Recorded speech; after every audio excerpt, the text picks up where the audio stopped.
کیا اب جانتے ہیں پاکستان کی ایک ایسی وادی بھی ہے جہاں کے لوگ 100 سال سے زیادہ عمر پاتے ہیں، جہاں شرح خواندگی 95% سے زیادہ ہے، اور جہاں کا ہر منظر دل کو چھو لینے والا ہے۔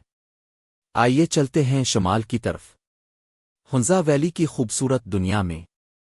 ہنزا ویلی کا تعارف۔ ہنزا ویلی پاکستان کے گلگت بالتستان ریجن میں واقع ایک جنت نظیر وادی ہے۔ یہ وادی سطح سمندر سے 8000 فٹ بلند ہے اور قراقرم کے برف پوش پہاڑوں کے درمیان آباد ہے۔ تاریخی پس منظر۔ ہنزا کی تاریخ ہزاروں سال پرانی ہے۔ کہا جاتا ہے کہ سکندر اعظم کے کچھ سپاہی یہاں آ کر بس گئے تھے، جن کی نسل آج بھی یہاں موجود ہے۔ یہاں قدیم بدھ مت اور شمی عقائد کے آثار ملتے ہیں اور بعد ازاں اسلام کی روشنی پھیلی۔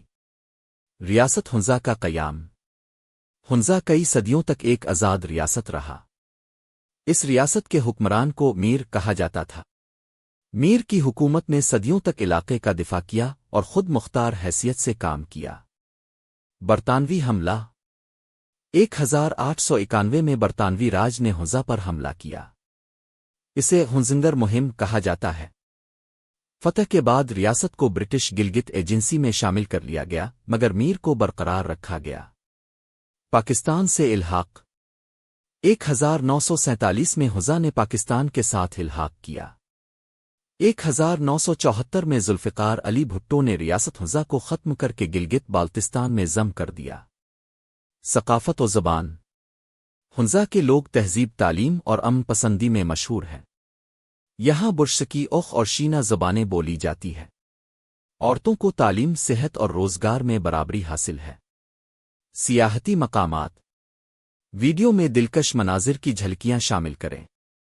ہنزا میں سیاحتی مقام جیسے کہ بالتت قلعہ، التت قلعہ، عطا-آباد جھیل، پسو کونز، خنجراب پاس دل کو خوش کر دیتے ہیں۔ یہاں ہر موسم میں قدرت کے رنگ الگ ہوتے ہیں۔ دلچسپ حقائق۔ کیا اب جانتے ہیں ہنزا کے لوگ 100 سال سے زائد عمر پاتے ہیں، دنیا کی سب سے صحت مند قوموں میں شامل ہے، شرح خواندگی 95 سے زائد ہے، اور یہ علاقے پاکستان کا سب سے پرامن علاقہ سمجھا جاتا ہے۔